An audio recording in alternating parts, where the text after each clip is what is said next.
Welcome to BrotoGP. This is episode number 93. We're coming at you after the Jerez round of GP, and a bunch of shit went down. Ducati ran into each other with some help from Dani Pedrosa. Marquez had a very boring race out front. A bunch of people got surprise podiums because of all those crashes. Johann Zarco's moving to KTM. We have so much to talk about, so let's get moving.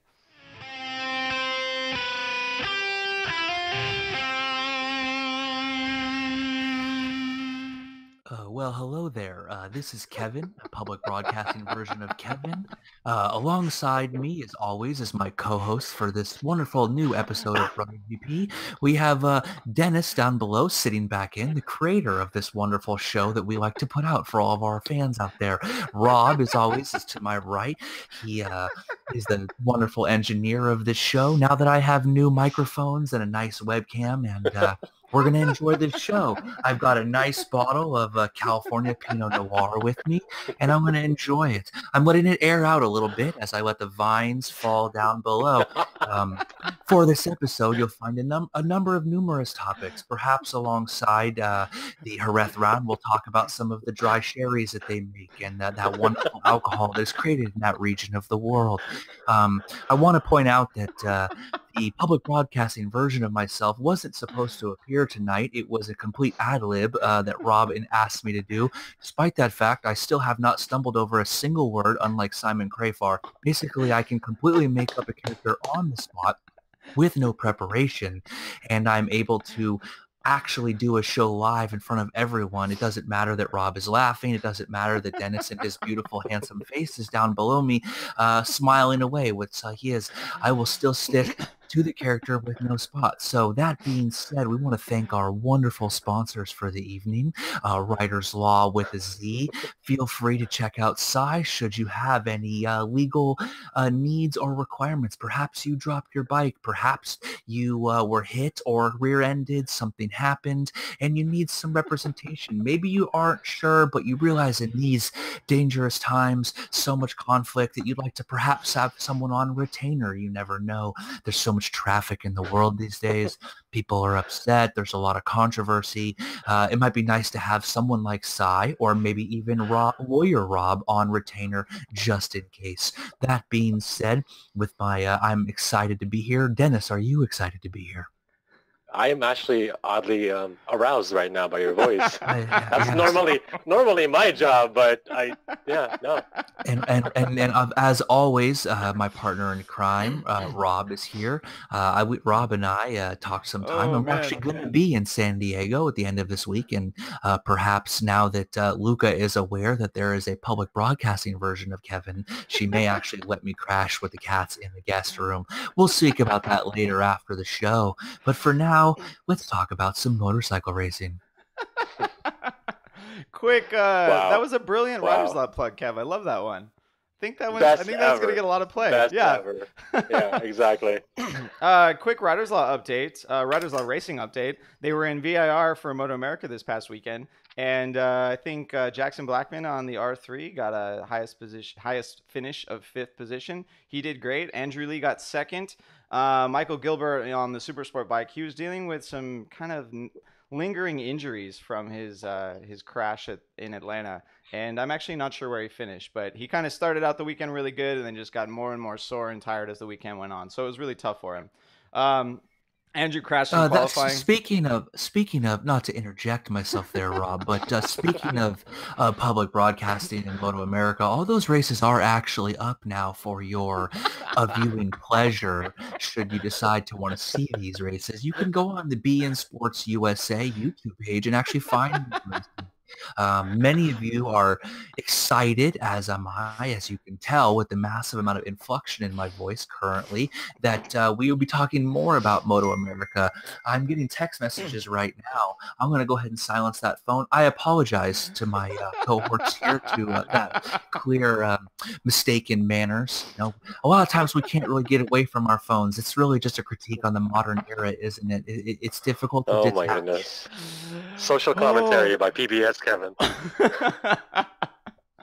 Oh man! All right, Kev.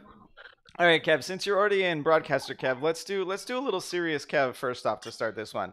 So I noticed on social media that you did essentially what is an expose on the on not just about Marc Marquez and the booze that fans seem to be providing, but a topic that no one has really tried to answer before, and it's why. Why is Marc Marquez getting booed?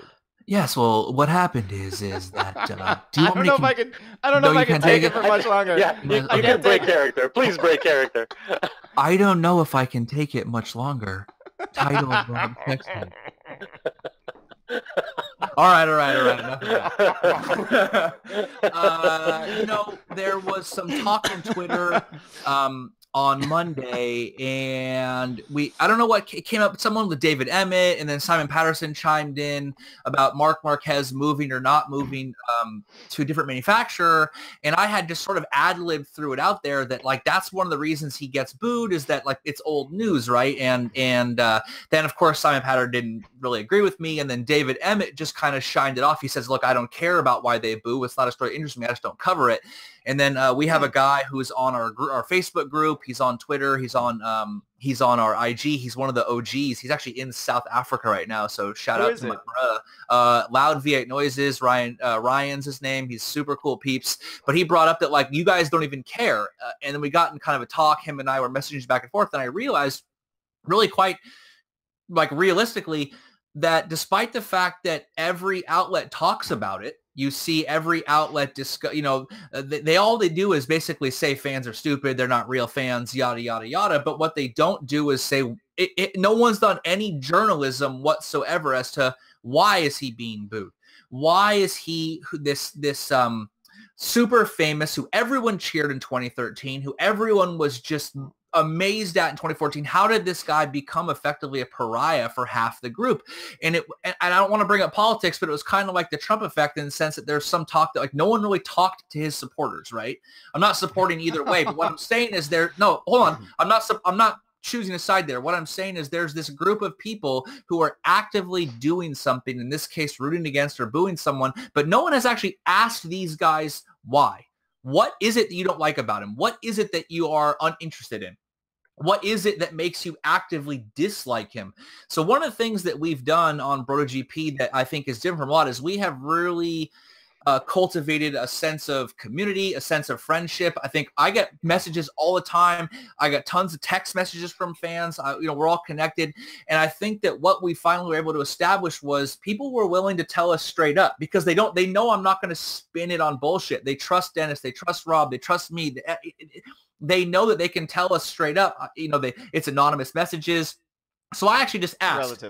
It's relatively. I mean, it's anonymous in the sense that they're sending it to me. I know who it is, but it's not a public comment. It's not like a stream that you can go read. They're just telling me what they think.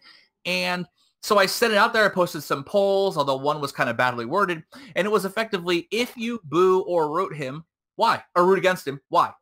Tell me why. I'm not judging you in any stretch of the scenes. I'm just saying, tell me why, because no one's ever asked these people, what is it about it? You're constantly told you're not a real fan. You're constantly told you're stupid or you're a jerk or you're completely ignored. So we made this comment a lot about how a lot of moto journalism, especially in the English-speaking world, is kind of like sycophant, almost kind of propaganda in a certain extent.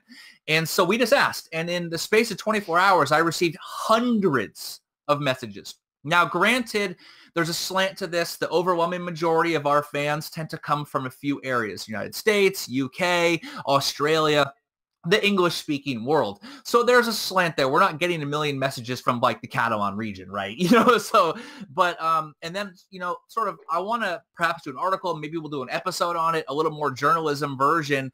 But I said, like, look, no one's doing this. And if they're not going to do it, someone's got to do it. So I guess it falls on like real Kevin to suddenly to deal with this. And so I posted kind of a tweet storm today about some of my findings. And just reading through these messages and just listening to people and not telling them they're dumb. I got lots of messages saying, I love Marquez. So this wasn't like, only tell me if you're dumb or if you don't like him. I got lots of messages, hey, man, I really do like Marquez. And I was like, cool, man, thanks for the info. Feel free to send me as much as you want. Tell me anything you want. You can post it public if you want. Our private Facebook group, people were putting it out there more publicly because, again, no one is worried there's going to be this big argument out of it. And I got a lot of messages on Instagram, but going through, I don't know what you're laughing at, but going through it. I'll tell you later. Going through it, I just decided to go, and I wanted to share, Rob wanted me to share some of like the preliminary information that we had before we get into the highlights, right, before we get into the round. So you can obviously hit up our Twitter at BrotoGP if you want to see. I also post them in the stories on our Instagram page. One thing that's interesting, right? So everyone has these preconceived notions. Oh, it's Rossi fans that are mad, or oh, it's this, or oh, it's that. But I think that the results kind of would surprise you, at least from our sample test, which is overwhelmingly every critique started with, he's so fast. He's amazing. He's going to be the best ever. He's amazing to watch. He's revolutionized the sport. There's a serious love-hate relationship going on where it has nothing to do with, well, not nothing, but it's not to do with his riding per se. It really comes down to a factor of other things. But what I mean by this love-hate is they enjoy the fact that he's there, but there's large aspects they don't enjoy. So, you know, the number one reference that comes up after people talking about that they respect him, right? They don't disrespect him. It's not like Jorge. I mean, if I post this about Jorge, it would be like he's a fucking cunt. And I know this because despite the fact this was about Marc Marquez, I got lots of PS, Jorge totally sucks, right? Like, so, right. What and the again, hell? Right. It's kind of funny. I didn't even ask about Jorge, but it happened. But the number one complaint is he's fake. He's manufactured. He comes across like this Spanish mafia manufactured kid. Everything about him is fed with a silver spoon. He's been handed every single opportunity. He's never come up on anything. He's been given the best of everything from the get-go. Excuse me. And his image is totally manufactured. He's always has the fake smile. He never says anything controversial. That basically he feels like a corporate product. My friend on there was talking. He said, like, it's not like back in the day when you thought like riders were just like normal people who were hella good on motorcycles, right? Like Nicky Hayden could have been your fucking next door neighbor, right? Like if you're an older guy, you probably paid Nicky Hayden $10 to mow your lawn. You know, he seemed like a normal guy, right? There he is. And even Valentino, when he came up, had kind of this everyman thing going on a little bit. Again, it's perception because some people will say Valentino was a little bit manufactured. But again, perception's reality. The number one thing that people came up was we respect his riding, but he comes across as too manufactured. The other thing regarding Valentino is the overwhelming the number of people who said, I don't like him because of Valentino was way lower than you think. Less than a third of the responses on like a quick kind of scout. Some of them are a bit bitter about 2015 Sepang. It came up. Still, they really do believe that he helped Jorge win that title and threw it against him. But it's not, but not very many. Way less than you think. And again, BrotoGP is not exactly known for pulling punches or holding back, nor are our fans. The number of our fans who are blocked by riders online is pretty respectable. So this is, they're not going to sugarcoat it with me. Certainly, I mean, they're you messaging alternate Kev, you're not going to sugarcoat nothing. You know what I mean? Yeah. But back on the manufacturer note, another thing that came up, which was really odd, was a large number of these messages included references to Alex Marquez and how much they hate Alex Marquez because it's basically everything they dislike about Marc Marquez, but he also sucks. So lots of people messaged Marquez, and it almost seemed like a bit of a multiplier. Like, we're on the fence about Marquez, but his sort of nepotism extends to Alex to an extent that it makes them like, I don't want to root for him because there's this other guy who's getting even more of these sort of silver spoon fed advantages that doesn't deserve it. At least Marc Marquez was constant champion and winning races all the time, you know, all this like that. It feels like they dislike Marc Marquez a lot because they even more so dislike his brother, which I think is a whole thing. All right, Kev, give us the third highlight there. Okay, then, you know, wait, just so I'm clear though, like, are you saying that Marquez looks manufactured because he kind of has a, what do you call it? It's like he's favored or something? like he's fake. Like he always has that big toothy grin. He never says anything wrong. He comes across as very corporate. Like he never like everything he says, does, acts, and everything is so calculated. He doesn't seem real. Again, if Rob's rushing me, so it's fine. This wasn't really planned, so I'll get through it. You can go to our Twitter, our Facebook, Instagram, whatever. But I will tell you this: almost every post, and this connects to the nepotism thing, talks about the fact that he's a super dangerous rider who's never received any criticism or blowback or problem from it whatsoever. And that they're basically sick of it because they think that basically this guy is such the golden boy that he gets away with anything and everything. So people were that was kind of one of the number one things was I actively dislike him because not only is this guy so massively manufactured, at least in perception, but on top of it, that's reinforced by the fact that there's no repercussions for his actions whatsoever. Like no one complained about Simoncelli's sort of dangerous riding because he got called to race direction all the time, right? He sort of became the anti-hero because he was facing repercussions for this. Whereas Marquez is breaking the rules and nothing's happened to him, like the rules don't apply. So the surprising number of things you would find is very little Rossi response in terms of regards to it. And most people don't like his public persona. Damn. I mean, the reason why I was laughing a little bit earlier is one thing that I've kind of noticed, especially in the BrotoGP army. I feel like we're inadvertently building an echo chamber.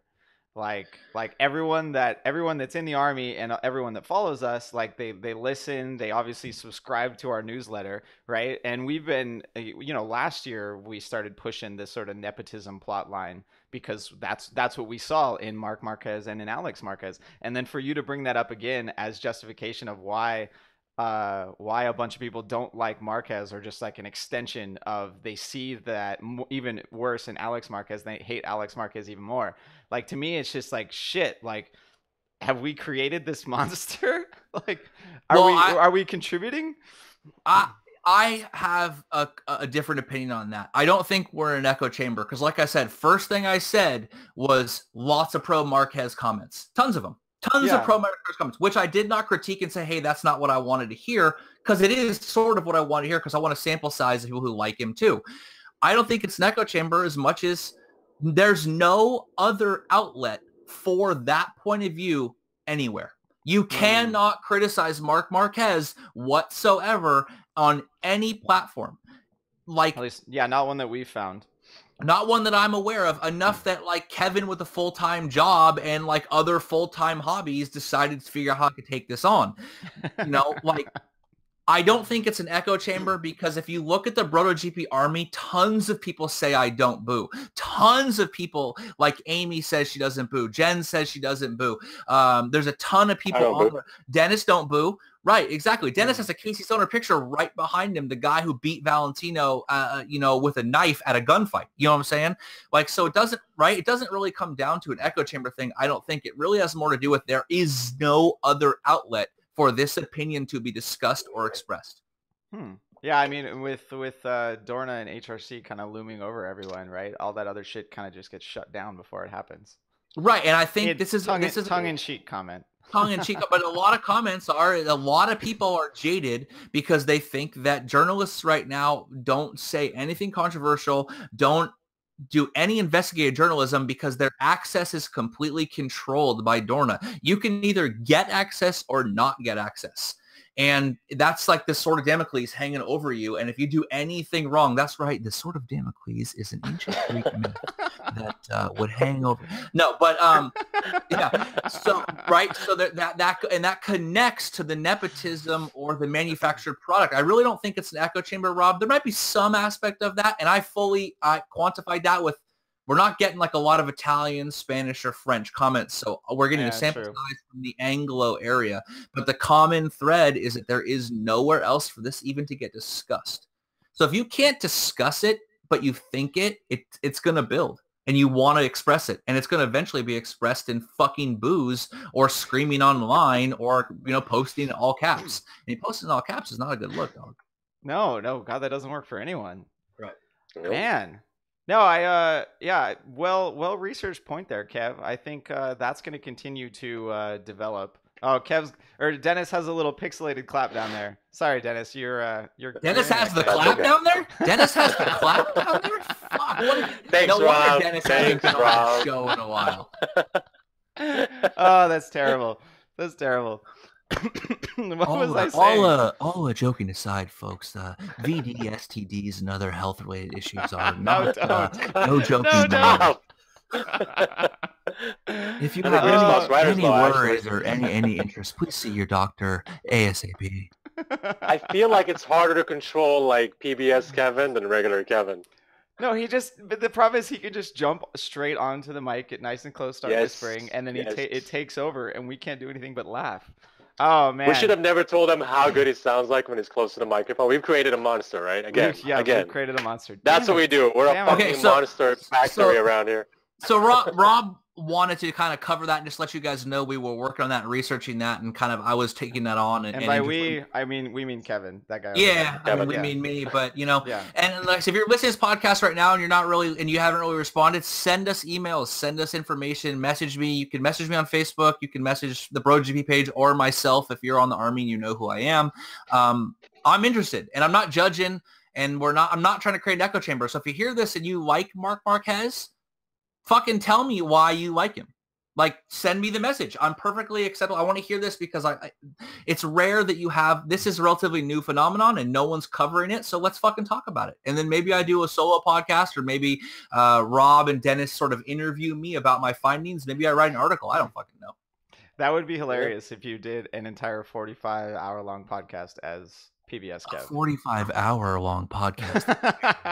I generally only do that long of a podcast when we're on our fund drive and we need to raise funds because, you know, we don't take any corporate sponsorship. We're not licensed and bonded and supported by large radio stations. I feel like playing a violin while he's talking, you know?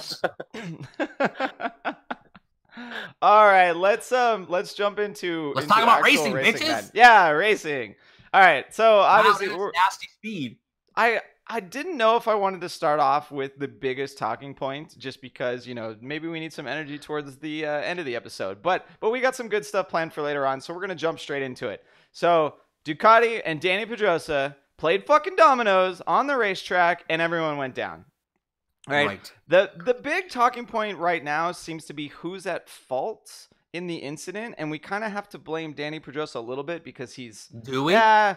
No. No. Hold on. We have to blame Dani. Like I'm blaming Dani Pedrosa for the fact that people are talking about who's at fault. We will discuss who we all think is actually at fault. But I mean, Dani Pedrosa has been bitching about race direction. He said some stuff about how he didn't want to blame Jorge. That's kind of snowballed into people blaming Jorge, people blaming Dani Pedrosa. But all right, so I've got a little highlight here for you guys of the. If you're watching on YouTube, I'm going to play the video in our little corner. But all right, so little recap here. Dovizioso goes for the pass. He goes long. Jorge does the cutback, comes back, heads straight for the super late apex. Dani Pedrosa is already kind of there. They come together. Jorge Lorenzo hits him, then goes wide, takes out Dovizioso's front tire, and everyone crashes. Dani Pedrosa actually flew through the air. There are quite a few memes about it already. Second high side in 2 races. Fuck. Yeah, right. God. I mean, the nice thing is Dani Pedrosa was not injured because Mr. Glass, we were all worried about him. And neither were Jorge and Dovizioso. Dovizioso actually tried to race Jorge's bike after that fact, which was fucking hilarious. But all right, what do you want to talk about? You know, first? the only time Pedrosa gets some height is if the high sides. Nice. I think Rob left out a major thing, which was when he described the crash, what he didn't include was the multiple lap lead up where where Jorge on soft tires that were never going to last the race kept block passing his partner, holding up Dovizioso. Dovizioso later said basically that he was super slow mid-corner, but he was apexing so late he couldn't pass him, and basically holding him up and sort of like, I don't blame anyone, so to speak, except for I blame the fact that the potential for it to even happen was based on Jorge just desperately trying to do something this race to make himself feel good, which was slap soft on there and try to run at the front for as long as he can, knowing that it was never going to last. And then, of course, there's Dovi with a surprisingly large amount of speed that made a huge step forward on Sunday and then a huge step forward in warm-up, and suddenly he's podium contention, maybe even win contention if things play right. And Jorge is up there just holding him up the whole time. I think it's funny that the narrative went to Jorge holding. I mean, he definitely held up Dovizioso, but years ago when we were talking about Marquez versus Jorge and Marquez on the Honda and Jorge on the Yamaha, everyone said, oh, Jorge's corner speed only works if he's like by himself, and it's very easy for a late braking Marquez on the Honda to get past him and then hold him up after that. Like the narrative changed, and now Dovizioso can't get by him because of Jorge's riding style. That not the riding style as much as the Ducati, bro, because you can be slow mid corner, but you hit that rocket booster on that thing, it's hard to get around him. That is true. And, that is true. You know, Dovi has been taken out by a teammate every year for like 7 years straight.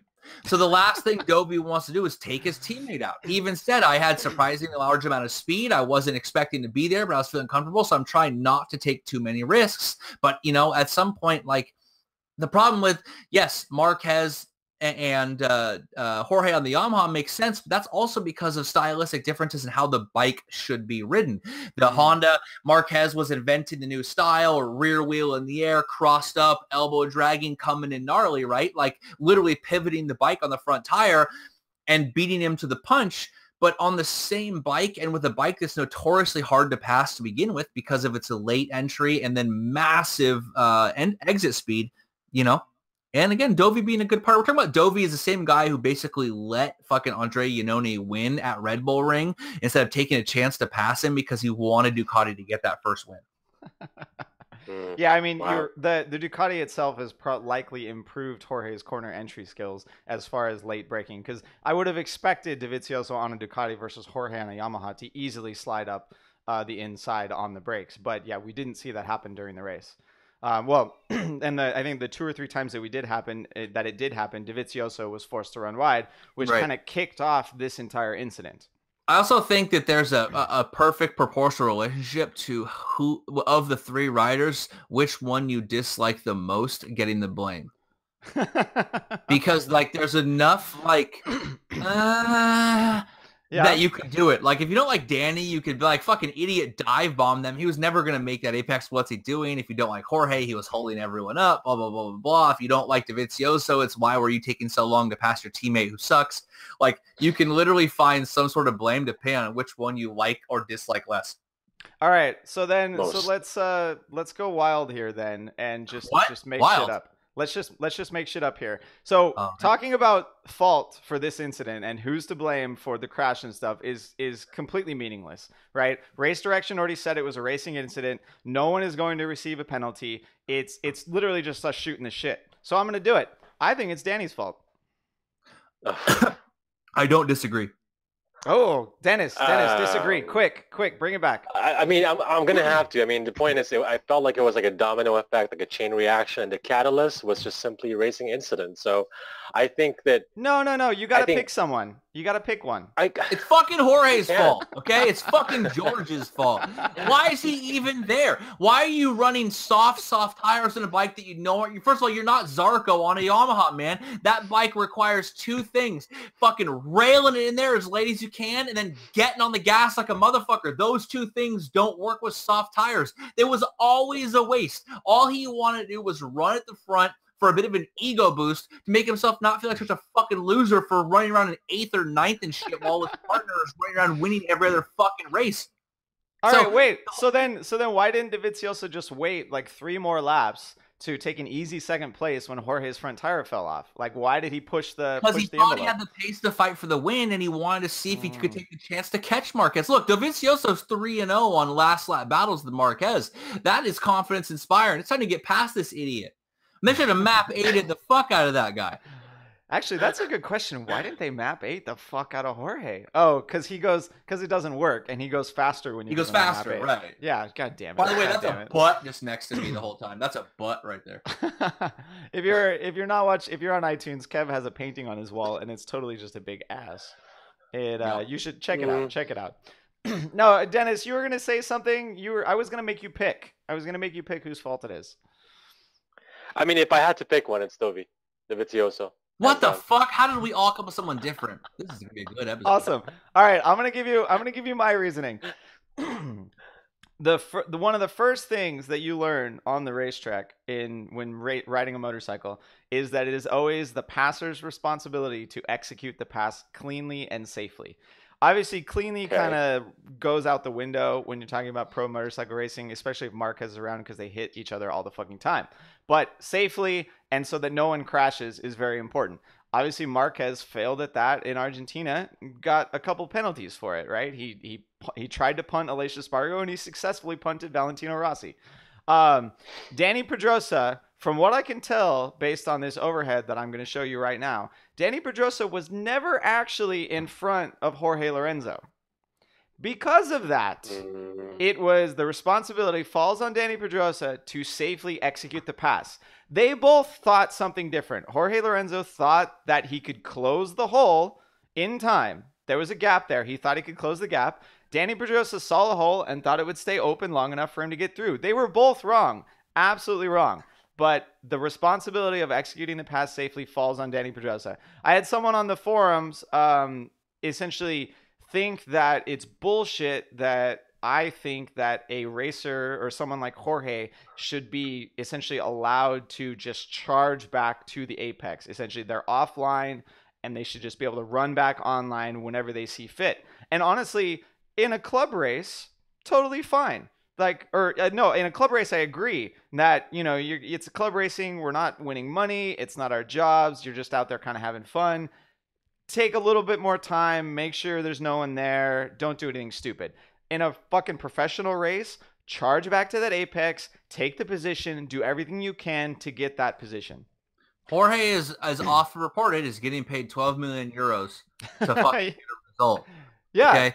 to hit that apex. Exactly. He's on the one track this year where he can probably do that. He has a track where he has his own corner named after him, yet all that ever happens in that corner is Marc Marquez passes him. Is he loses. Right. All that ever happens is Jorge Lorenzo corner. Ever since they gave him his own corner, it's all been downhill for Jorge in that track.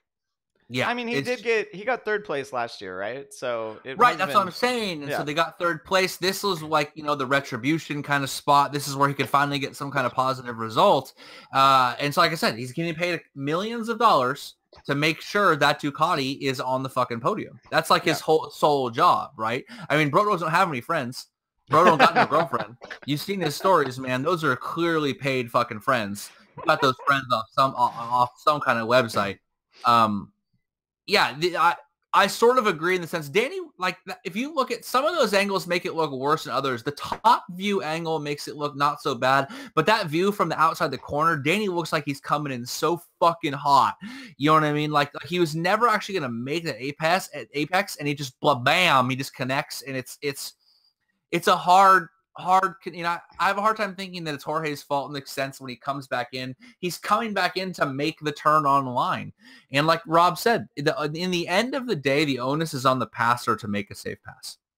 Yeah, I mean, there were multiple lines through that corner. Obviously, Jorge's line was impacted by Dovizioso coming through, but he took a line that was not entirely unexpected, right? I mean, Dani Pedrosa, if he was in Jorge's position, I got to imagine that he would also charge back for the apex, right? He's not going to look over and be like, oh, I guess that guy got the position. No, he's a fucking professional motorcycle racer. They all think that they can win every single goddamn race. He would charge back for the inside curb. Dennis, here's the thing, Rob. Serious thought. Yeah. Because if we're going to blame Pedrosa, the fact is once Lorenzo contact... Who are we blaming? Who are we blaming? Pedrosa, right? Like, if we're going to blame Dani...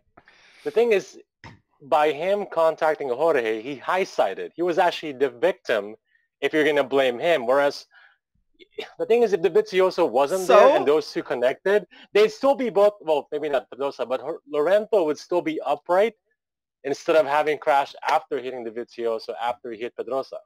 No, I can't blame. The results in no way affects who's at fault here, right? Like, it may affect Race Direction's decision to penalize anyone. Like, if they thought that Dani was completely at fault and he comes out of the whole thing scot-free, then they'll probably give him a penalty. But because they all went down, definitely no penalty, right? So instant karma means no penalties. Yeah, I mean, to be fair, like, if you cause an accident and you take yourself out, you're a lot less likely to get a penalty than if you cause someone else to crash and you keep going. Fine, yeah, right. I can see. The penalty is that you didn't finish. The penalty is sort of self-imposed. I didn't, it's like getting arrested and taking a long time, like time served, right? Like his penalty was he fucking high-sided for the second time. Yeah. And I mean, but that's of course if you agree that Dani was actually never in front, because the overhead angle doesn't even show it perfectly. You could argue that Dani Pedrosa did successfully complete the pass and that Jorge came down on him, but I'm not going to argue that point because I think it was Dani's fault. You still haven't picked one, Dennis. Oh no, you did. You said it was Dovi's fault. I did, yeah. Why is it Dovi's fault? Why is it Dovi's fault? Because, like I said, it was a chain reaction, and if I had to pick how it started, it was the Vizioso's pass. It was running Jorge wide that exactly running both of them wide, which opened the door for Pedrosa for the whole thing to unfold in front of our eyes. So if I had to pick, it's that. Damn, you went there. Yeah. All right. I want to recap. talk about... Dennis thinks it's Dovi. I think it's Jorge. Rob thinks it's Dani. Perfect. We all finally disagree across the board. It's across great. the board. So I mean, I already brought this up too. So Dani Pedrosa did end up bitching. Like, he did the opposite of what we hate Marquez for, right? He said some stuff that rubbed people the wrong way and seemed quite human. Dani Pedrosa is quite good at that, which is why most people generally like him. But no, he brought some shit up about Race Direction. He essentially said that he complained that Race Direction didn't see him, and it was because Mike Webb was having to watch the Rookies Cup race. And then he also complained that he doesn't agree with Race Direction's line of thinking. Dani Pedrosa thinks, he disagrees with me, which my opinion is so completely valid outside of this podcast, Dani Pedrosa thinks... In the end, Rob, all our opinions are valid, and all our experiences are relevant in the grand scheme of this journey we call humanity. It's holistic Kevin on the line, ladies and gentlemen. I did an ab workout yesterday, and you're making my abs hurt more from all this laughing. This is terrible. No, so Dani Pedrosa this is terrible. Title of Rob Sexton. God damn it. Dani Pedrosa thinks that the second Jorge went offline, he essentially sacrificed his position. And he thinks that Jorge, in order to come back online, needs to double check and make sure that no one else is there. Race Direction obviously is agreeing with me and thinks that the whole it's a passer's responsibility to execute the pass cleanly, and the passee, the person in front at the time, has much less responsibility. I actually don't disagree with that line of thinking now that you say it. Yes, that's actually for me a valid point. Jorge is completely off the racing line, and it is your job to re-enter the racing line safely. He was way off, and yeah, I think so a little bit, and because I hate Jorge and he sucks, and I fucking hope he never gets a good result. So it's his fault. No, I mean, right now, just off the top of my head thinking, I think that's a valid point for Dani to say, look, man, you had a little scuffle with another rider. You exited the racing line. It is your job to re-enter the line safely. I mean, I think go ahead, Dennis. Go ahead. I was gonna say I think I agree with that if you go off track, right? But not if you still remain on track. Just because you're off the line, but you're still on track. I don't know. I can't agree with that one. I'm gonna get super morbid for a second, but Simoncelli left the racing line and fucking tried as hard as he can to fly back over without looking and seeing what was going on, and we know what happened. It is something that's dangerous as fuck. That's a real thing that happens, and you can't just they knew they were in a close three-way battle, and with very talented, very fast riding for podiums and potential winning positions, and to just fly back onto the racing line with no look or finding out where you are whatsoever is dangerous as all hell. And we saw so because he fucking collided with Dani. Well, okay, so let's pause there for a second. Are we actually saying that Jorge didn't look? Because I think he definitely made the input to the motorcycle to set that line, and then he looked over. And then he saw that Dani was there, and he obviously picked the bike up before hitting Dani Pedrosa, and then still managed to hit him. So he definitely did see him. It's just he didn't look soon in Jorge's defense, Dani's like this big, so that dude could hide in your blind spot like a motherfucker. I mean, you could not see him for days. You don't see him until he flies off the motorcycle. Right. Oh. I mean, and I think it's completely valid to say that Dani Pedrosa didn't see Jorge, right? They hang off really, especially Dani. He hangs off with his head quite low, right? He doesn't essentially have to look through the gas tank to be able to see someone over there. So he kind of had to assume that Jorge wasn't going to go straight for the inside curb. And obviously it was an incorrect assumption. But so your point, bringing up Marco Simoncelli, right? I think that these incidents essentially of someone running offline and then charging back online without like caution, I think they happen all the fucking time. I think that's just a part of pro racing. The main thing that doesn't happen all the time is, one, most of the time people don't come together this violently, and two, it's not the front runners, right? There are 24 racers on track, and I bet you this happens at like maybe once every other lap or something. So if these guys, if Dani Pedrosa was 6 feet further back or Jorge was 6 feet further forward, we wouldn't even be talking about it. It would have just been a really awesome like corner that happened during the race. Yeah, I mean, but in the end, it's the same. I think that's a catch-22 also because maybe it doesn't happen as much or more, but it happens a hell of a lot. Like, all these guys were trying extra hard because a win or a podium was potentially there. Jorge is desperate for results right now. I mean, fucking desperate as can be. You know what I mean? Yeah. I mean, desperate as a virgin on prom night, and he probably still is a virgin, by the way. And he is trying to get some semblance of a result. He gets run offline. He's just charging back hard. And it's hard for me to blame him because this was the track where he might be able to do it. And again, he's getting paid 12 million euro to do one thing, and that's be as fast as fucking possible on a motorcycle. All right, so speaking of him getting paid 12 million euro, the last time a Ducati number 2 rider took out Dovizioso, they mostly got fired. Pretty much got fired. Yeah, Andrea Iannone at Argentina, and that kind of was the turning point for their relationship. Because before then, it was the other Andrea who was going to get cut. Yeah, exactly. Right. Yeah. So how do we think this is going to work out for Jorge? Do you think Ducati is going to follow that same line of thinking, and they've now kind of pushed his contract to the other side of the desk, or what? I think Jorge wants out of there so bad anyway. It doesn't even matter. Exactly. Yeah. Ducati would be doing him a favor, right? Yeah. So you guys are full on the Jorge at Suzuki train then? Yeah. I was until this race where Iannone got another podium and looked hella strong and looks like he's turned the corner and having good results. Shit. Yeah, but he's not a 3-time world champion though. Yeah, but look, he's not a 3-time world champion, but what he is someone who, bounced back, tried hard, stuck his nose to the grind after a tough season of switching manufacturers, and then has results to show for it. What does Jorge have? But with the way that Suzuki is looking right now, do we really think that if you put Lorenzo on it right now that he's not going to do marginally well enough? It's hard for me to tell. Should Lorenzo be super fast in the Suzuki? Yes. Lorenzo is a corner speed rider. The Suzuki looks good. Its engine's mostly fixed, and it handles really well. But yeah, Lorenzo went to a fucking bike that multiple people had won on and podiumed on. When Lorenzo went to Ducati, Iannone, Dovizioso had both won on it, and Petrucci had multiple podiums on it.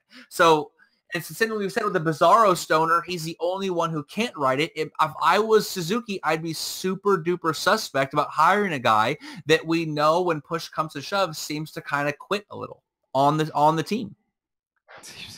I mean, I'd hire him. I wouldn't hire him for 12 million a year. Hell no. Like I'd hire him for 2 million a year or something, right? Essentially take the risk and pay him less because of it.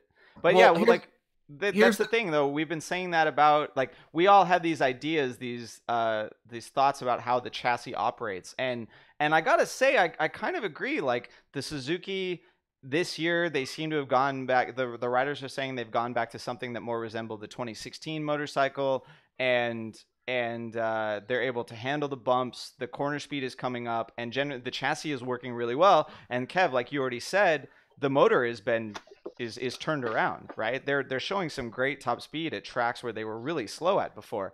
So right. I have to just jump in with everyone else and say that I agree that I think Jorge Lorenzo would go really well on the Suzuki. Here, before I get too involved, do we know, did Alex Rins resign, or am I not sure? Yeah, so that's the thing, and that's your main point, right? Is that both of them, neither Iannone or Rins have actually signed, but the hat is tipped in favor of Rins. Well, it shouldn't be, because Rins is crashing like a motherfucker, and Iannone is. If I were Brivio right now, I'd keep Iannone and I'd hire Lorenzo on a performance-based contract. Look, man, we can't afford to pay $10 million a year, and to be perfectly frank, you have not necessarily given us the most confidence. Like, I'm going to put you in a performance-based contract. We're going to give you whatever wage you get, and you're going to have massive bonuses for wins and podiums. And, show us what you can do. And meanwhile, Iannone, is going to be the third season on the bike, doing well. Once he gets his groove and his confidence and his swagger, the dude is the fucking elder god of swagger. You know what I'm saying? I would think that, maybe Rins needs to go to this potential Mark VDS Suzuki team, or Rins has to go elsewhere. Sorry, man, because it's hard for me. Well, it's going to be a shootout, but Iannone is ahead right now. Dennis, you had something to say there. So, yeah, I don't mean to flip the switch in Suzuki right now, but because I do genuinely want to see Lorenzo on Suzuki, but is Suzuki actually doing well, or is it because Yamaha is just doing really bad right now? Right, like the real question is the Suzuki better than the Yamaha, or is the Yamaha better than Suzuki, and they're just in a weird spot with no engineers for their electronics? Let's talk about the riders first, and then we'll get to that bike comparison next. So, all right. I totally agree, and I forgot that in our notes here, but we'll get there. We're gonna add that one in. I mean, it's just Rins is like, when he got that podium, when he finally got that third place, right? Everyone was talking about it like, oh, it's a done deal. He's signed for the spot, and then he crashes the next two races, and now Iannone has done exactly that. Right, and what did Iannone do, right? He didn't crash, and he was like, look, you can't take it, there's luck and all that stuff like that, but you have to put yourself in a position to take advantage of luck. Iannone had nothing to do with what happened with the Ducatis and the Hondas, but he didn't crash. Rins had already crashed out long before that happened. Iannone was there, and then as soon as Iannone was there in the position to take advantage of that luck, he battled tooth and nail with some pretty good riders who were also ready to take advantage of that situation, and he beat them hands down, fair and square. I think right now, you can't, to finish first, you must first finish, and Rins has crashed out of like 3 or 4 races. Iannone hasn't. He's actually going to end up with nearly as many DNFs as he had last year, even though last year he missed 5 because of injury, right? It's not a good look for him at the moment. I mean, but it's just, so do you go for the promise of, or what you're going to get with Iannone. You give him a chassis, you're going to get these occasional podiums. You're likely never going to get a championship. With Rins, he's still young. He still can develop. Like we've seen with all of the other riders, except for Marquez, that have come up from Moto2, it takes a while for them to get good in GP, right? Or Zarco spent more years in Moto2 and developed his talent, and then finally came over on arguably the best satellite bike on the grid, right? Like, does Suzuki put in the time with Rins, or do they take Iannone and know what they're going to get? I mean, I guess if they're going with Jorge, an unexpected talent, right? Or an unexpected, like, we don't know what the fuck we're going to get, a risk. Maybe you take Iannone then, because at least you'll have some guy getting podiums occasionally if Jorge falters. Right. And then the other thing is you've got a guy who's a hard charger who's willing to put it out there and maybe help develop the bike a little bit while Jorge, hones it in. Yeah. It's interesting, but right now you have to go with performance. In the end, it's results that what matter. Fuck potential, man. Every single rider on that grid has massive potential. It's like Everett said before, they're all fucking studs, dude. Everyone on that grid is potentially someone who could podium in the right circumstances. They're all the best riders in the world. So you can talk about Rins' potential all you want, but what we do know is he crashes, and he crashes a lot. And what we do know about Iannone is he will podium. He might be able to win, and he's fast, and you know what you're getting with him. I mean, fuck potential, man. Iannone has multiple podiums 4 races in. You got to reward actual results. Yeah, if you're Suzuki, I can't take 2 guys with potential. I can't take Rins and Jorge. Perfect. It's too much risk. Right. Like, look, everyone talked about Aleix Espargaro like he was the second fucking coming. They never should have got rid of him. He's so fucking good on it. He hasn't done bucking jack shit on the Suzuki compared to what Iannone has done. I really think that Iannone suffers from a bad rap of the English-speaking media really just not getting him and ragging on him hardcore because they're all super old.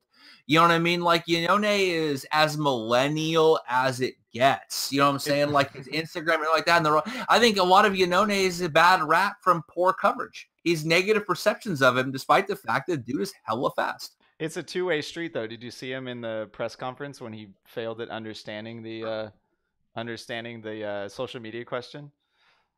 Well, the one where he high-fived? No, I didn't see it. Sorry. No, he just whatever. Everyone go check it out. He essentially they said his nickname was Danger, which was very confusing because his nickname is the Maniac. Right. And then unlike me, where Danger's my middle name. Dennis is gonna have to get his good mic working so he can just counter that. You guys can go back and forth. No, let him have it. Let him have it. But hey, listen, let me do the favor of segueing out of Suzuki into our next topic by asking you guys: would you wanted to have seen Zarco on the Suzuki after all? Are you asking me, or are you asking public broadcasting, Kevin? All 3 of you. All right. Because back in the end of 2016, end of 2016, it was all but he was pegged to have the Suzuki ride. Right, he even wrote it. He wrote it and they bailed on him, and that's actually one of the reasons he's not going back to Suzuki. I don't know what Rob's doing right now. Look at those legs. God damn, Rob. Why are your legs so smooth? You don't know, they're not. I don't shave my legs like a cyclist. No, they're just I've got a good cycling tan going on. No, okay. I'm sorry, Dennis. There was one other thing that I need to bring up about Suzuki before we jump into Johann Zarco. Okay. Is I would be very happy about Iannone and Jorge at Factory Suzuki if Mark VDS was taking the Suzuki satellite bikes and they could hire Rins. Correct. But that seems to have completely fallen apart. One, the Suzuki head boss had back issues and couldn't fly from Japan. There's now reports that Michael Bartolome is, I think, who is the head of who is the team manager of Mark VDS, not Mark Vanderstraten, who is paying for Mark VDS, that Michael is like in this huge controversy with someone that he fired from the team, and supposedly there's financial impropriety going on. So like people may go to court. Motorcycle racing, I don't believe that. Yeah, right. They're not sponsored by Leopard Energy Drink, so I'm not sure how they could really get into it. And there's no dictator going on here. Like Vanderstraten has all his money from Stella Artois, which is fucking amazing. Which now the whole Estrella Galicia sponsorship, that all makes sense now. I didn't really get that before, but now we got it. No, we're Stella through Artois, the looking glass here, people. Stella Artois is a part of like InBev, which owns like Budweiser and so many other places. They've bought so many breweries in San Diego, and Luca is so pissed about it because she hates breweries selling out. But whatever. You gotta move up here, bro. Lagunitas is down the fucking street, son. They sold out too. I know, fuckers. Yeah, whatever. You gotta make your money, you know. Look, man, you gotta increase the dough flow because you can't bake without any dough. Exactly. That's real talk. Right now, about the only honest operation in motorsport is BrotoGP. Yeah. that might weirdly be true. honest to a fault. So far, pretty much. So far, yeah, so far. So honest that we're told to keep it less honest sometimes. It happens. Yes. Oh man. No, all right. I mean, that was my only point about Suzuki. Is it seems like the satellite team is falling apart. I really want them to have more bikes on the grid. I think it'll help their development. It'll help just the factory team be faster all the time. But Mark BDS though, I mean, is this like Tech 3 going to KTM? I mean, Tech 3 kind of knows what they're doing, whereas Mark BDS is still, what, 3 years old into MotoGP? I agree that Mark VDS is probably aside from Avintia, they probably know the least of what they're doing.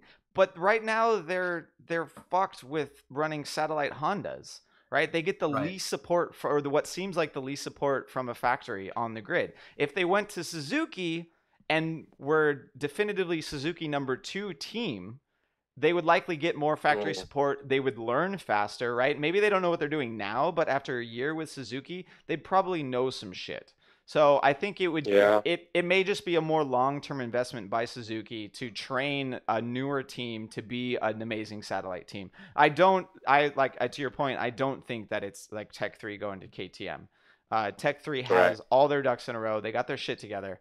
And Mark VDS, you know, I mean, obviously with this whole thing coming out about the team manager, like we obviously know that Mark VDS, there's something fishy going on there.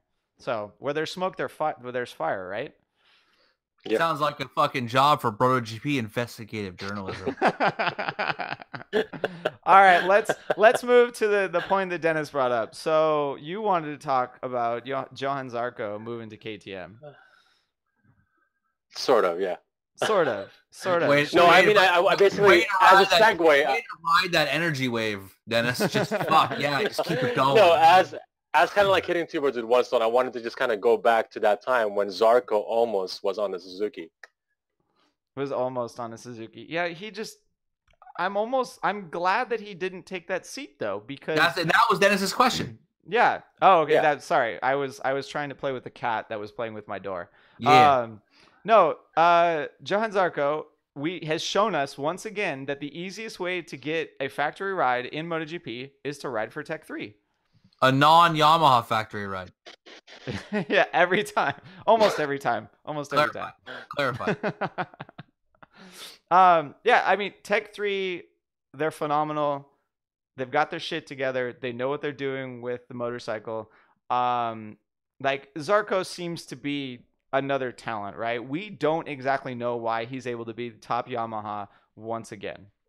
All right, Yamaha struggled with rear tire grip. They struggled with grip in the heat. They weren't as bad as last year. Last year, Rossi finished something like 38 seconds behind or something, and this year he was only 8 seconds behind. Yeah, but we got to clarify that 8 seconds. It wasn't the fact that Marquez slowed down and started flossing on the way into fucking the way. I did the math. Pretty good at that, actually. I did the math. I think it was only 5 seconds extra that Marquez sacrificed, because the second he got on his pit board or was told that the 3 behind him crashed, he added about a half second to his lap times. He went into the low 140s, whereas previous to that he was doing like mid 139s. So it wasn't like he did slow down, and then he slowed down 3 seconds on the final lap by doing his silly little dance that I don't understand because I'm too old apparently. This is well, Rob really did. Says the youngest member of BrotoGP. Rob found out he was no longer cool when he didn't know what flossing was. Yeah, but he's effectively referring to as his silly little dance. Like he's like someone's old grandpa who's super upset that he doesn't know what the kids are doing. I mean, this is straight to Grandpa Simpson. Rob basically told me on Sunday night, I used to be with it, and then what it was changed, and now I don't know what it is anymore, and what it is seems weird and scary. Old man yells at cloud. Yeah, old man yells at cloud. Why is he flossing? Had to get the Simpsons reference in there for this episode. We haven't had one. I will tell you, the only person I know who flosses is my friend Mike's 5-year-old son. He's a beast at flossing too, straight up. That kid can floss with the best of them. I suspect that you hang out with more cats than you do like teenagers. So well, I don't know how to answer that without sounding super creepy. Move along. Moving on. No, one of the gyms I train at is actually full of a lot of really young guys who are really up and comers, high end athletes and stuff like that. So I am kind of connected to the up and up. Like I know what a trap beat is, Wakanda Forever, and those kind of things and whatnot. So, but still, the only person I know who flosses on a daily basis is my friend's 5-year-old son. You can't bring up a Marvel reference because you have it, especially with Dennis right there, because he's like the oldest acting one of the whole group, and he knows all of the Marvel references. Yeah, exactly. He's the Tony. Ruckin Dennis is the Tony Stark of BrotoGP, straight up. He started the whole thing. He started the whole thing. Minus the money, right? Minus the money. Yeah, minus the cash. I'm like budget Tony Stark over here. Right, exactly. We just need 300 more subscribers on YouTube, everyone, so that we can. Assholes, go fucking subscribe already. Yeah, please subscribe. See the latest Rob's Tech Tape? That shit is off the chain, son. Dennis, you got to join me for the next Tech Tape so we can have like a little back and forth, and yeah, right. Get that. We're gonna get your real mic working so you sound like Audible Chocolate again. I was actually thinking that I could come on Rob's Tech Tape and ask you some questions that the listener has sent in to us. You can't do it like that, Kev, because I'm going to lose my shit and I won't be able to tech tape it I up. don't understand why you can't maintain, Rob. We are professionals. We have a job to do, regardless of circumstance. There's a show on Netflix with a really terrible radio host. It's called Love, and you just remind me of him, and he's a creepy motherfucker. So, yeah. I take that as a compliment. He just called you a creepy motherfucker, Kevin. All right, back on topic. I've had Johnny Zarco. I've had Johnny Zarco up here. Yes, did you get it? Yeah, I got it. I got it up there for you. Oh no, it's been up the whole time. Okay. Top Yamaha moving to KTM. Tech 3 showing once again that the best way to get to a factory ride. I mean, like, okay. We're not surprised that Zarco is moving to KTM. We talked about this in previous episodes before he was actually signed, that KTM has shown significant financial investment. We've known that one of their riders was going to be gone for sure. Bradley Smith leaving was a very obvious choice. Pol Espargaro seems to be, I mean, well, I don't know. Does he have more talent? Like, their results are about exactly the same. I don't know. I'd keep Pol just for I don't know why. I mean, I thought they were going to get rid of both, to be honest. Yeah? Yeah, but they're showing some maturity in running a factory ride, and that you don't ditch fucking everything that you know to jump on some risky talent. Right. You know? I mean, it's the same thing. Like, it's sort of, they learn from Suzuki's mistakes. I was busy looking up a meme someone sent me that said Johann Zarco training for 2019, and it was him running with an anchor behind him. And I thought, put that up. It was kind of fun. I'll see if I can find it. But, that was the big mistake, right, with Suzuki, was they got rid of Aleix, and they lost both the riders and re-signed for 2 brand new ones, and they made the mistake of starting off the development path wrong. They have no, like, control, right? Like, so keeping Pol gives you reference to how good Zarco is or isn't, and how good he's doing, because Pol's consistently been in the same place for the last couple of years. So you sort of know where he's at, right? Well, I don't know what you're laughing at. Why are you laughing, Dennis? You keep saying Pol, probably. No, it's because, I mean, given his results, I don't really think it's a very good standard, but okay, we'll just go with your argument. Yeah, I mean, you can't. He's got 12 points. He's 14th. He has 13 points. He's 14th in the championship. You mean between this season and last season? Yeah, I believe that. No, right now, like, he is getting beat by Tito Rabat, which is not a good look. Okay, there you go. I rest my case. He's getting beaten by Tito Rabat. Yeah, I rest my case. But there are 15 guys that are getting beat by Tito Rabat. There are 2 people that have 0 points on the grid. Tito's looking solid, brah. Yeah, Tito's looking solid. Super solid. Yeah, Pol should strive to be like Tito this year, for sure. Ooh. Yeah. No, he should. I mean, Pole came out and he made some comments about the bike that Mika Kallio was riding because Mika he raced at Jerez and supposedly he was racing the 2019 KTM. It had some wings, dog. Yeah, Sneakless for days. So many sneaklets. No, they got a new chassis. Pole said that what did he say? He said that it essentially the new chassis looked to solve a lot of the used tires, the low grip problems that they've been having. And I think Kallio got a new engine too.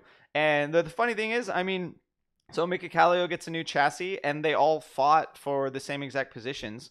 In fact, they finished 10th. Kallio got 10th, Pole got 11th, and Bradley got 13th, which was his best finish of the year. I love that every fucking time Kallio shows up, he beats the factory riders. God. It's a bad look for Pole. It's a real bad look for both of them. Bradley Smith's got enough going on that we don't need to add to his bad look. But goddamn, I mean, at what point does Kallio get the respect he deserves? That guy gets on that bike and beats the fucking factory riders nearly every time. I mean, I know that they basically kept Bradley Smith on so they didn't show perceived disloyalty, because the last thing you want to know if you sign 2-year contract is you might get bounced, right? Like that's Aprilia's problem, right? It's hard to get good riders when they sort of know they might just get kicked off the fucking team. Yeah, when you'll get fired against your contract. Right.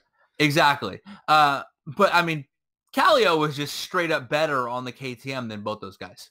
Like, I almost wonder if you get rid of both of them and advance Kallio to the factory team and then stick Zarco on him. I mean, Kallio got the maximum amount of, he actually got extra wild cards this year since they did the anti-Michele Pirro rule and reduced the level of wild cards you could have. And Kallio got exemptions, which is fucking sweet.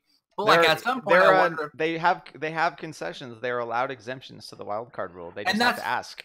Right, that's fine, and I support that, you know, because more bikes on the grid, more factory bikes on the grid is good, and Kallio's a legit rider. He won a lot of races in Moto2. There are Moto2 riders on the grid right now with resumes that couldn't hold Kallio's Finnish fucking jock. Right, you know what I'm saying? Like, and he is stuck as a wild card riding test rider. I wonder if, like, the best of both worlds was to fucking boot Pole and fucking Smith. Smith can go retire and work for like BT Motorsport, whatever. Stick fucking Pole on the Tech 3 bike next to Siren. He has a relationship with Herv and all that. I mean, that would have been the best answer. Move Kallio up. Well, so that brings up something that KTM is doing well that Suzuki may not be, right? KTM followed the Ducati path and has a test rider that is a race winner and was amazing in Moto2 and can provide really good development. I mean, he has MotoGP experience as well. On the Factory flip side, MotoGP experience. He filled in for Stoner during the lactose intolerance races. Oh, I forgot about that. Yeah, boy, I know shit. So much history. I know stats. And then obviously we see Pirro and Casey Stoner doing that for Ducati now. Whereas Suzuki, they bring their Japanese test rider in at Valencia every year, and I don't know who is test riding for them. Some super Japanese guy with a Noric Abe helmet. Also, don't forget Brattle on the fucking Honda. Oh yeah, that's true. Honda finally got their shit together and hired Stoner Brattle for on that. the Ducati. Yep. Yeah, so, I mean, Suzuki needs to get that together so that they can increase this development. But, I mean, like, one of my previous points was that keeping Pole was good for consistency. And, Kev, you agreed because it would allow you to continue a consistent path of development. But to your point, having Kallio on the actual team would do exactly the same thing. It would be a consistent development path. You would have someone there that knew how shitty the previous bike was and would know how the new one had improved. Yeah, I mean, I think they fucked up, you know, like the signing Pole when you could have had Kallio move up, I think, and basically telling Kallio and Pole, like, look, man, you guys are fighting for the ride. Well, and the other thing that we need to talk about, since we're talking about KTM, is Tech 3 is a KTM team, right? They've already signed Oliveira, so from Moto2, we saw that this weekend, and there is talk that Bradley Smith is kind of in the running for that seat. It could have been Pole on the KTM, on the Tech 3 KTM instead of Bradley. God, you guys you love Pole, or you love Bradley's bald head so much. See, I was about to ask, like, with Tech 3 becoming the satellite team for KTM, could we actually see the satellite squad consistently beat the factory team until you said that Bradley Smith might be in the Tech 3, right? So I'm like, never mind. There goes my question out the window. That'd be a very interesting prospect. I mean, Tech 3 has a lot of experience in GP, a lot of technical knowledge. Like Guy Kuan makes his own 2-stroke motorcycles because he's a fucking badass with crazy hair. However, he's like Doc from Back to the Future, straight up. You know what I mean? Pretty much, yes. He needs to build a flux capacitor and just undo some of the atrocities in MotoGP.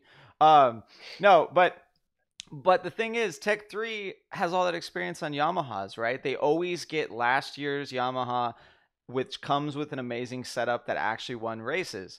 They're moving into uncharted territory here. They're getting a bike that definitely isn't going to win a race, that the announcers were raving about how it finally led a practice session. They could theoretically be gambling and getting the worst bike on the grid. It really could be. I mean, at least they've been promised could legit be the worst bike on the grid. They've been promised that it's 4 factory KTMs though, that it's not not 2 factory bikes and 2 last year's bikes. I mean, at least with a trellis frame, there's one good thing about it: you can weld up a bunch of them pretty easily. Or do like Ducati did in AMA Circuit 2006 and have a removable section of the trellis. That's true. They could. They probably have a removable section of the trellis already. They had that on the 999. You could unbolt it. I mean, even I think the R1 that came out after Dennis's, the AMA teams had a plate that they had welded. They didn't weld it on. They welded like essentially bolt holes onto it so they could bolt it on, and they would change plates out for different tracks. Right. Yeah. I mean, that's crazy. That shit's completely legal in GP. I'm sure they do something like that all the time. I'm not sure. Part of me is like the KTM squad is cool. I'm stoked on it, but I'm also, I'll be honest, man. When I read that Zarco signed, I was fucking butthurt for days, son. Why? Why were you butthurt? Because Zarco straight up said he had a fucking Repsol offer. This guy bailed on a Repsol Honda to go ride for a KTM. What in the fuck? I thought this was the badass of the fucking grid. This is the guy who takes shit from no one. This is the guy that said Randy Mamola ain't shit, son, because he fucking hasn't won a title. And he basically put Randy Mamola on blast and said Randy Mamola in the Legends Hall of Fame minimizes everyone else's accomplishments. Like, basically, the fact that Randy Mamola exists makes everyone else's accomplishments not mean shit. This guy talks shit. He don't give a fuck. And he said that, like, my job as a silent rider ain't to test factory parts. Like, he put Yamaha on blast. This guy's going to get a chance to fight Marc Marquez straight up on the same bike, and he takes the fucking KTM. This is the bitch move, dude. This is the fucking bitch ass way out. This guy took the paycheck with no risk. You get mad. But I think you just proved like the opposite of your own point. Like, you just listed everything that shows exactly why Zarco did do it, right? The ego and him getting all these results is so big that he thinks he can take the KTM from Mika Kallio's 10th place and turn it into a race winner. It's not his ego. This shit is saving his ego. Because if you move to fucking Repsol Honda and you don't beat Marc Marquez, you know conclusively without a doubt, you ain't the best. And we've said this on this podcast a million times. Every single one of these guys is a race winner. Rossi, without a doubt, thinks he's the best rider on the planet. His circumstances just aren't quite there. Dani Pedrosa thinks that. Marc Marquez thinks that, and he's right. That Mark Maverick thinks that. But what happens is Zarco doesn't think that, because you do not move to fucking Repsol Honda and win a bunch of races and not get respect. Casey Stoner, Dani Pedrosa. I mean, remember, Dani Pedrosa got moved to that Repsol Honda as the number 2 rider. Casey Stoner got moved to that thing. Like, literally, Zarco said, here's my chance to prove I'm the best rider in the world straight up. Nah.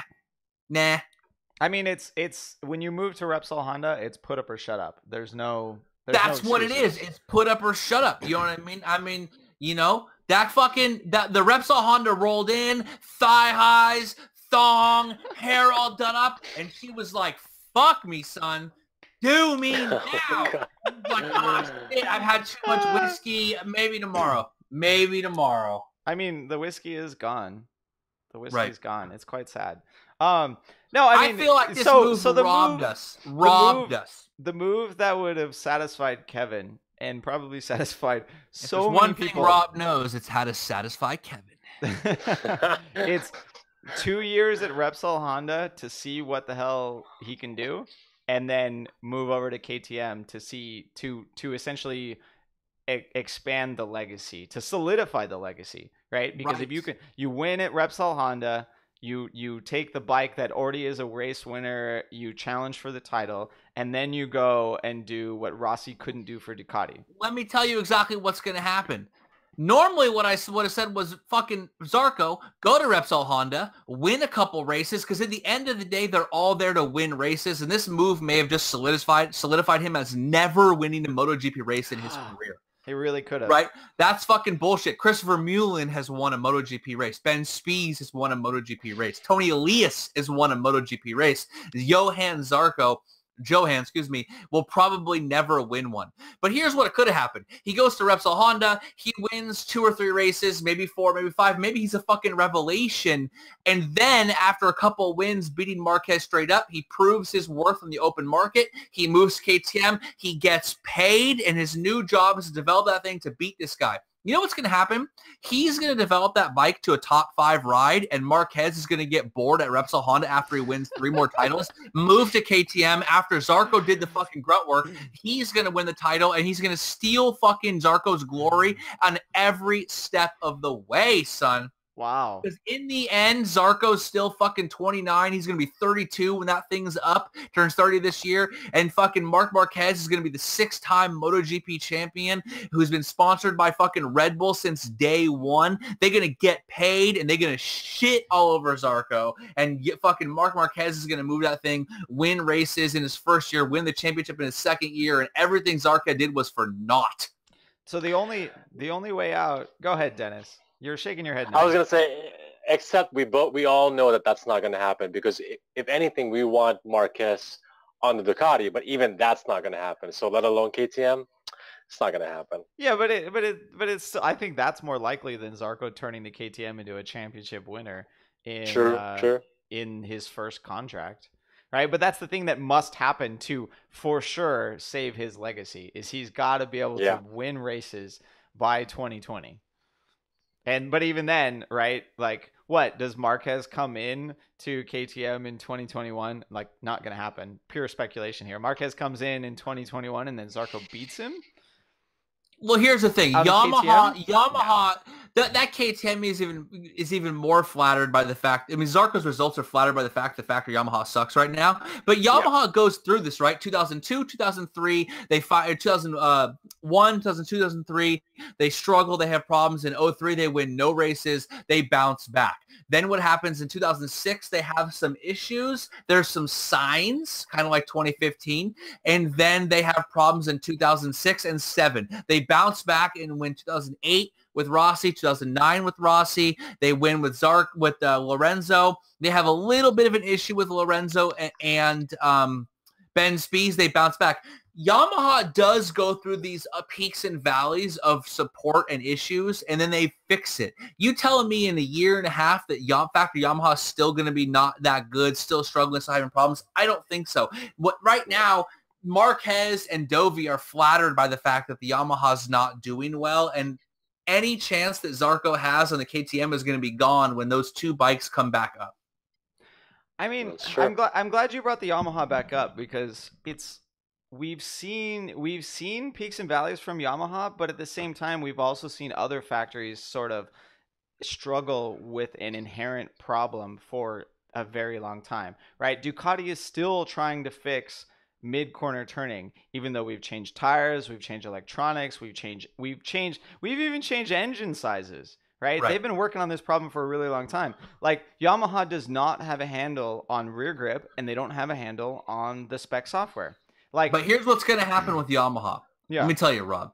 What's going to happen is after this season of still struggling, they're going to break down and just poach a Magneti Marelli engineer, and he's going to fix it. That's what's going to happen. You know that's what's going to happen. That's what should happen. You've already talked about Emmett on Twitter and on his breakdowns are talking about it. You've seen it on Motorsport, all that. Basically, the biggest problem that they're both complaining about is they don't have grip due to the electronics, and there's some talk that the Japanese engineers are trying to come to head. What's going to happen is they're going to steal an Italian engineer from Magneti Marelli. He's going to talk to Rossi, their homeboys. That guy probably has posters of Rossi on his fucking wall at home, and then they're going to come to grips with it, and then Maverick and Valentino are going to win a bunch of races next year, and the KTM is going to fucking be even farther back. Damn. I mean, the KTM is still finishing behind the Yamaha at the moment. Right, but for Zarco to turn into a race machine, that's got to coincide with the Yamaha still struggling. So let's bring that back too, since we're talking about Yamaha. That's one thing we didn't cover earlier. Which bike is better right? And we know that KTM is not as good as the Yamaha currently. Which bike is better right now, the Suzuki or the Yamaha? Oh. The Suzuki has 3 podiums in a row, and Yamaha has 1 podium this year. I mean, in the end, results are what matter, and the Suzuki has 3 podiums with 2 different riders. I mean, do we leave out Johann Zarco's 2 podiums? Right. So that puts them on equal, right? I guess that's a good point, but it's not the current bike. It's not. Nor is it the factory bike. Yeah. I feel like we need to include Zarco's podiums. Right. I feel like Zarco is riding. I don't think he's that much of an outlier. Like we could bring up the Casey Stoner effect, and we can talk about how like if Yamaha or if KTM made a bike that only Zarco could ride, it may induce the Casey Stoner effect. I think Zarco is riding the bike the way that it needs to be ridden, and Rossi and Maverick are riding the bike the way that they want to. Like, just to put them on completely polar opposites, on different sides of the spectrum. I'm exaggerating for effect here. Like, Zarco, he has less experience in GP. He is riding with one of the best satellite teams. And he's specifically said that he tried to emulate Jorge Lorenzo, right? He's willing to change his riding style. Rossi and Maverick, we haven't heard reports out of them about anything like that. They're waiting for Yamaha to fix the problems. Like you even said earlier, Kev, that Rossi is waiting. He thinks he's the best rider on the grid, and he's waiting for the circumstances to improve so that he can win the championship. Right. Yeah. So I mean, I'm going to include Zarco's podiums. Even still, I think it's a very close battle between the Suzuki and the Yamaha, because like, who do I rate higher? Do I rate Yanone's podiums higher or Zarco's podiums higher? Zarco's are second places. I mean, see, that's the thing, is, are we talking about the riders or are we talking about bike against bike? Well, you have to include the riders, right? Because it's a reference, right? Like I don't think that Yannone and Zarco are exactly the same talent. Well, this is a good example. Let's say Yannone and Zarco are a toss-up. Are Valentino and Rins a toss-up? No, come on. Valentino's light years ahead of Rins, and yet Rins has a podium in Suzuki. Is Rins better than Maverick Vinales? I don't think so. Oh wait, hold on. Sorry, and Yamaha has 4 podiums because Rossi podiumed at Qatar. Yeah, well, whatever. Fuck off. Can't let that one slip through.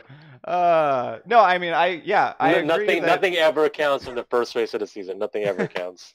Nothing ever counts for the first 3 races of the season.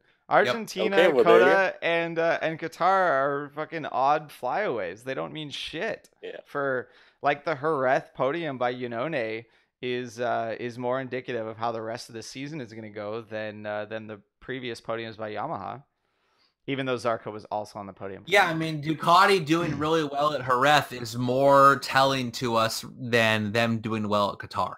Yeah. Because they did poor last year. They certainly made a big step forward. They actually, despite Dovi's DNF, are ahead on points of where he was this time last year. And they're headed into a lot of pro Ducati tracks. So yeah, it's right. The Jerez round is more telling for the rest of the season than Coda, Argentina, or Qatar. Yeah, barring any crazy rider mistakes once again. Right. All right, let's call it. Let's just vote and call it. I'm gonna say that the Suzuki is actually better right now. Because there's 3 of us. This is the definitive answer. Definitive, son. So what are you saying, Kev, that the Yamaha is a better bike than the Suzuki? I'm saying right now, if I wanted to win at Le Mans, I think I have a better chance of the Suzuki. But if I want to win at Sepang through the rest of the year, I have a better chance on Yamaha addressing it. No, pick. Okay, so we're going with winning at Le Mans. So you're picking for the next 3 races. The Suzuki is better. Maverick Vinales and Rossi both tested the bike on Monday at Jerez and said that they didn't fix anything. Yep. So that's not a good look. I think terrible look. Terrible look.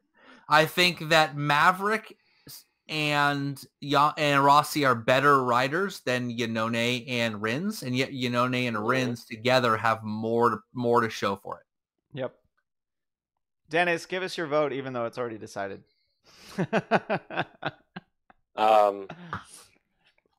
Crutchlow. Hold on. There's also another guy on this podcast today who has opinions regarding this. Come on, Dennis. No, I mean, I can't do it. I'm going to have to stick with Yamaha. All right, good. At least it was 2-1. Instead of just agreement. No one likes it when we agree. It makes for terrible conversation. I have an issue with us comparing the bikes and the riders at all. I think that we're all individuals here on this magic carpet ride that we call life, and to compare us all together, despite the fact that a race is directly, literally a competition between a rider and man and machine, I still think it's not nice, it's not kind It's not nice. to compare us, to compare riders and their experiences. No one has ever been through Maverick shoes except for Maverick, so Maybe Kiara has, and she left. Oh. No, dude, no, did you see on her post of someone blew her up and said, "Why do you even love Redding? He sucks and he's last place." And then she's like, "Do you love someone based on how?" Dude, people are mean, son. Like when we're mean, it's meant to be like funny, like ha ha ha. Cal Crash, don't doubt me, MC Hammer. Like, by the way, that video is fucking legit. We're getting there. Go to our shit. We're getting there. Okay. We'll get there soon. Okay, but dude, that guy had vitriol, son. Slow your roll on ripping on people. You don't love someone based on how many races they win or not. Fuck already. Jesus. God damn. Yeah, it was below the belt. It was bad. Don't also, do that. BrotoGP Army, don't do that shit, right? Keep it BrotoGP They style. don't do that stuff. I know. Yeah. But you know what they do? Send me messages when Scott Redding posts pictures of Kiara mowing his lawn in a miniskirt. What? Yeah, he even was like, I was like, dude, like checking right now. This guy Bobby rides bikes. Bobby rides bikes is always messaging me. Was like, dude, fucking legend. Scott Redding is literally shirtless on the bed with his dogs while Kiara is outside in a dress for no reason mowing the lawn. Wow. Do not channel your inner Ev comments here. I'm just saying, what is going on? Like, I'm very confused. No, that's No, he didn't post it as like a sexist thing. He was just talking about like, look at my fucking chick. She's out there like putting in the work. She's mowing lawn. Like they share the fucking duties, son. Like that is love, son. She was out there. He was tired and hanging. And she's like, don't worry, baby. I got it. You know what they need so she doesn't have to mow the lawn? So that no one has to mow the lawn? What's that? More goats. Correct. Then they wouldn't have to mow the lawn. At least a flock of sheep. Those are the best lawnmowers on the planet, is a fucking huge flock of goats. That'd be great. Yep. You'd probably end up with no lawn, but it would still work out. Right. Oh man, did we talk about Yamaha enough about how they didn't fix anything? So everyone, if you didn't see the test, Yamaha tested there. I think Zarco was up front. Cal was second. The factory riders were actually testing parts. Marquez tested a shit ton of winglets. Except for Rossi and Vinales didn't test anything. They worked on electronics the whole day, but really no solutions. So of course the satellite riders are going to be out front. Yamaha didn't fix shit. Like what else is there more to talk about? The Jerez track is what hot. there is to talk about. The track was hot and they were literally had the perfect conditions to test their weaknesses and they found nothing. Yeah, god damn it. I mean, that's literally the story, which was they had a hot track, low grip, which is their biggest problem, perfect conditions.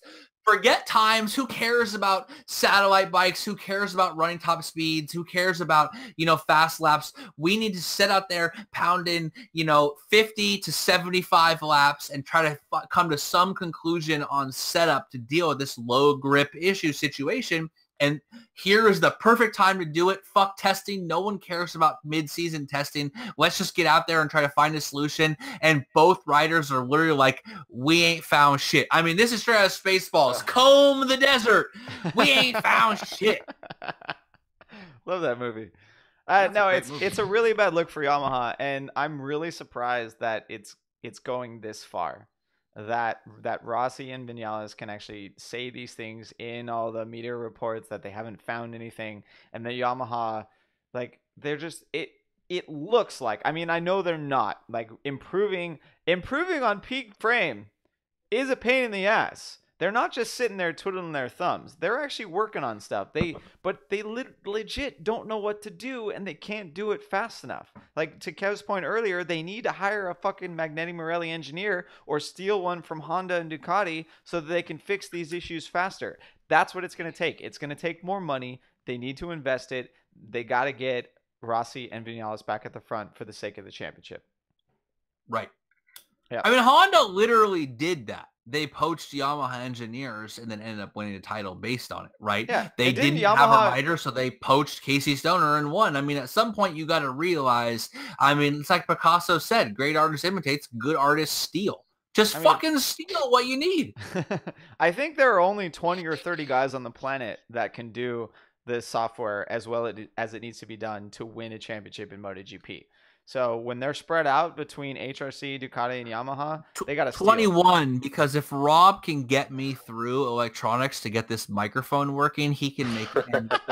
I'll tell you right now, it is easier to get Maverick Vinales' Yamaha M1 around Jerez in a hot fucking traffic condition, a hot weather condition, than it is for me to hook up electronics to my laptop.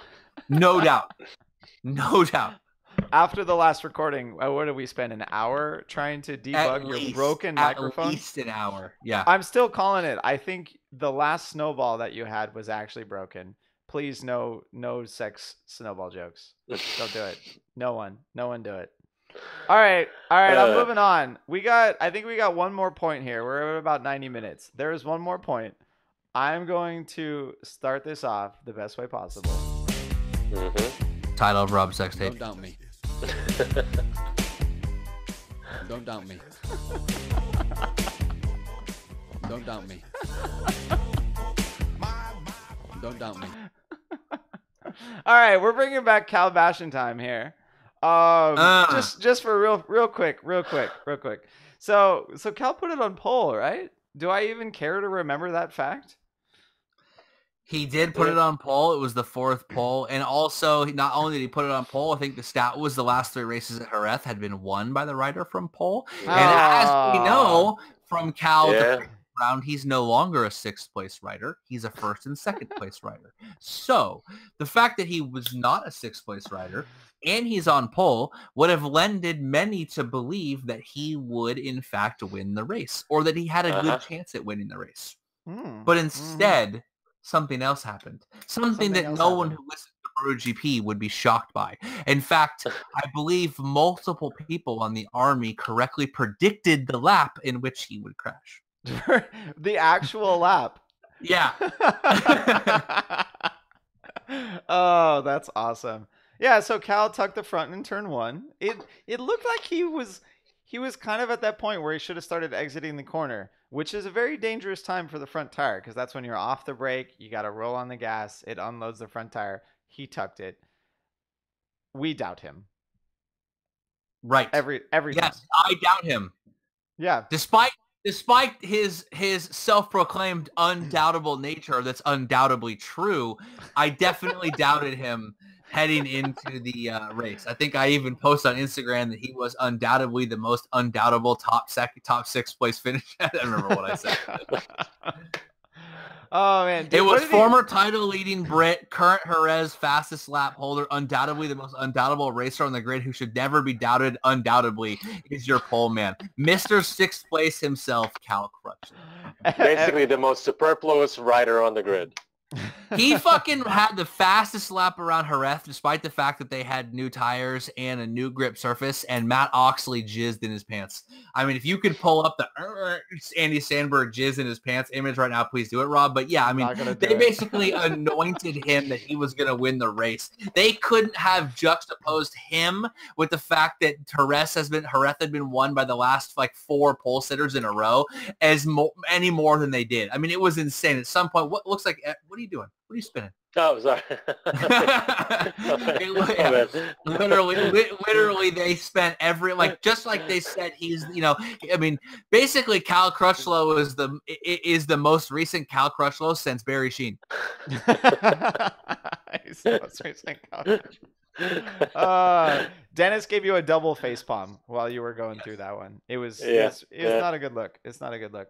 No, I mean, I guess we don't actually have much to say about Cal. It's just we're mostly talking shit about all the people that inflated his ego so much, which stemmed from Cal telling everyone to not doubt him. This guy won a race, screamed into the camera, "Don't doubt me," which I can get behind. He just won a race. He's fired up as fuck. Then Then he is decided that he would not allow anyone ever into a press conference again. He hasn't finished a race since. That's an easy thing to do.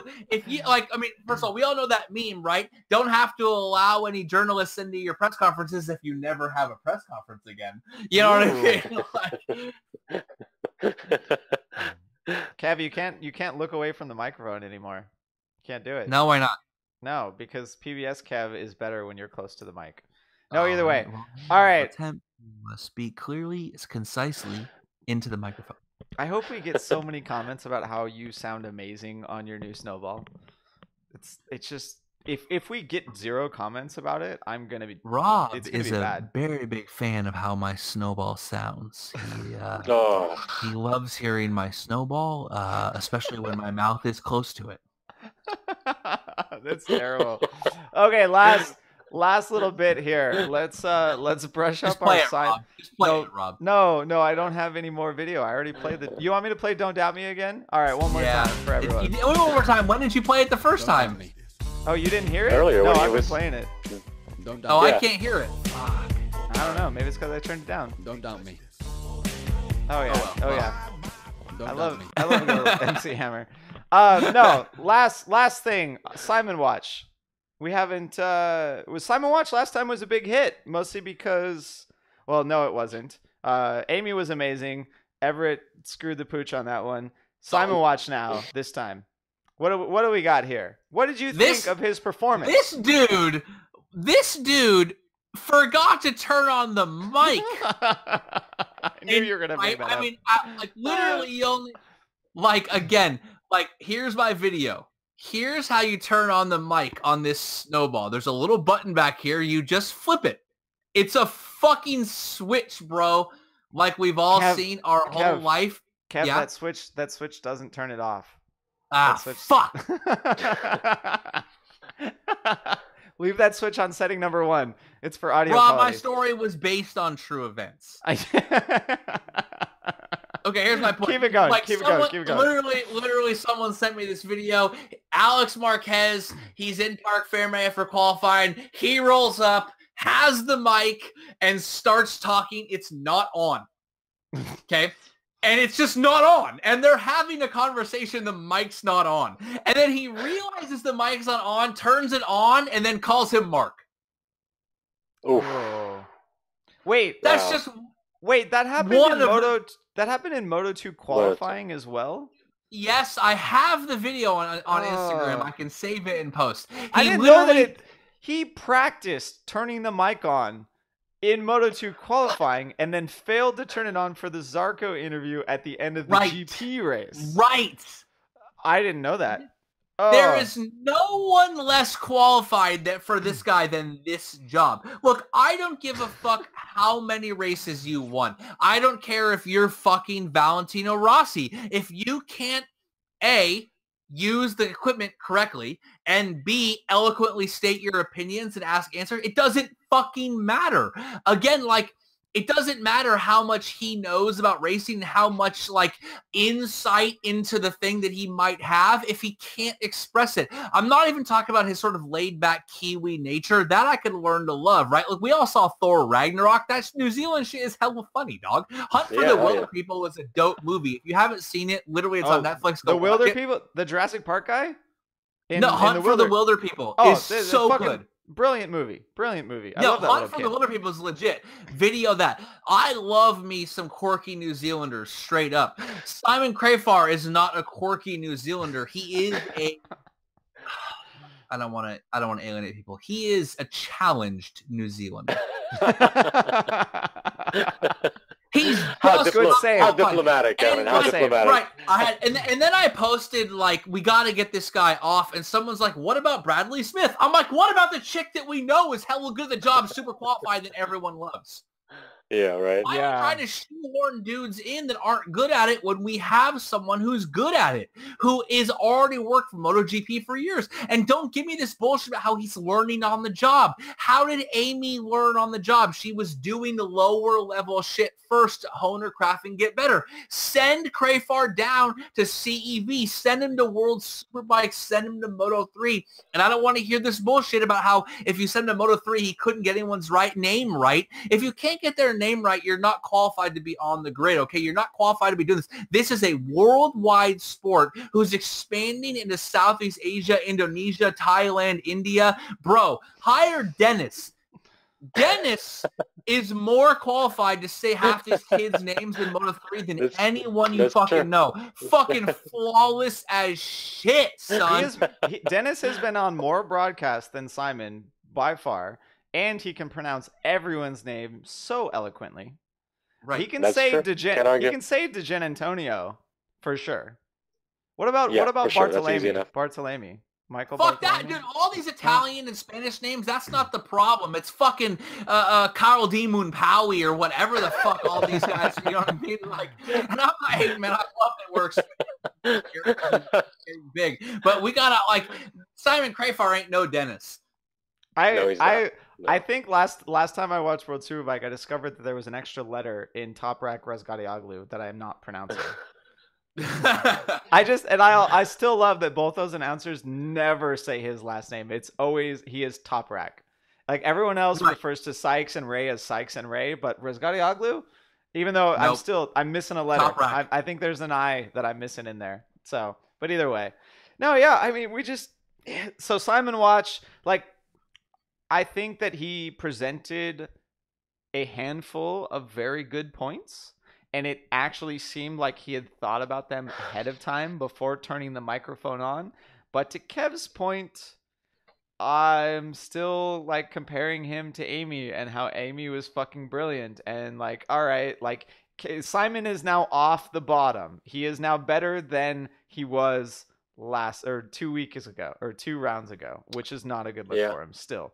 It's a bad look for the Dorna MotoGP feed. It's actively detrimental to the broadcast. It's so bad. Like, I want to mute it when he comes on. Look, at this point, go back and watch the race. He is going on and on and on for like 3 minutes with us.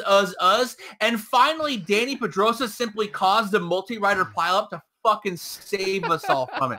Dani Pedrosa is like the Simon Crafar Jesus. That fucking dude crashed for our sins, son. That guy literally sacrificed his own gotten Repsol so that we could all go to fucking be saved from fucking MotoGP hell. That is Simon Crafar. I think everyone is used to run-on pit lane reporters, though, because everyone seemed to love Dylan, and his main point was always, but maybe, right.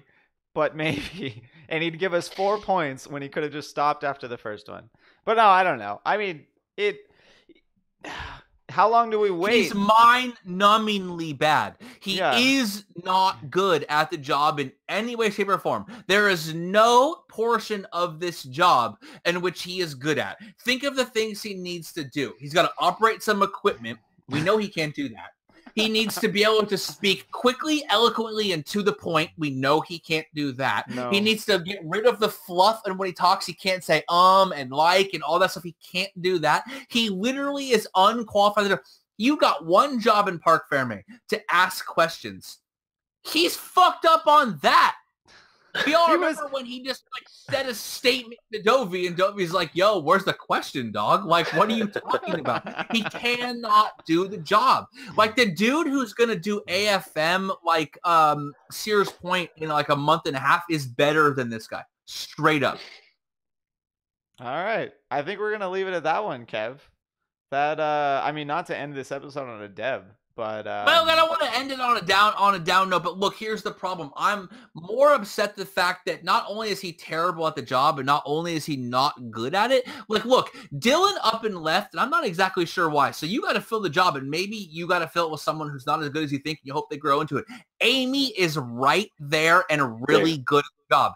If I didn't know for a fact that there was a better, more eloquent, like more interesting person who is better at the job, I'd be less worried. But the fact is, she's right there. Yep. She's literally better at every aspect of the job than he is. I don't care if you've won a race. You have to be able to give me 8-second soundbite so you don't interrupt my action. Yeah, if the worst thing that happened to Simon's career was that he missed the round and Amy had to take over. Like, that's actually, when you're kind of bad at your job, that's a terrible look for you, is like skip a day and have someone else replace you that might actually be better. And in this case, legit, like light years ahead. Ridiculous. Like, he got Drew Bledsoe straight up. He got hurt, he missed, and Tom Brady stepped in. Amy is hella good. I don't give a fuck. Stick Hannah from Moto America in there. She's way better than he is. I mean, he's not good at the job, and it's actually painful. Like, Nick Harris was a joke, and it was kind of funny, like, oh, ha, ha, because he was like your old funny uncle who forgot names and stuff, but he was probably fun at parties. Simon Crafar is just terrible at the job. He's not good at it in any way. And I'm going to take my bro's advice and invent a fake Simon Crafar Twitter.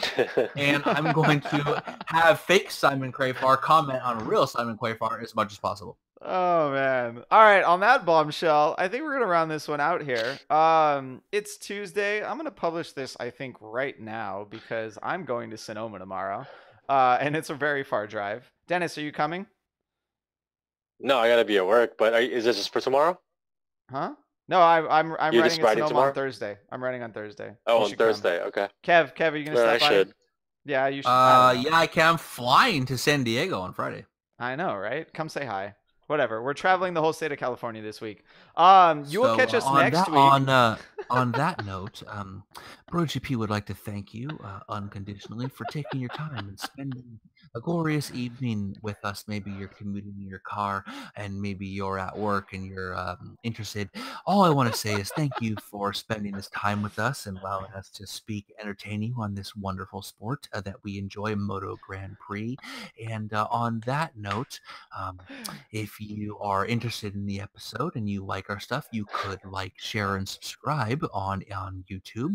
Perhaps you could even do us the generous benefit of leaving us a review on iTunes. Perhaps, that does help with the algorithm and getting us recommended. I highly recommend Rob's Tech Tape.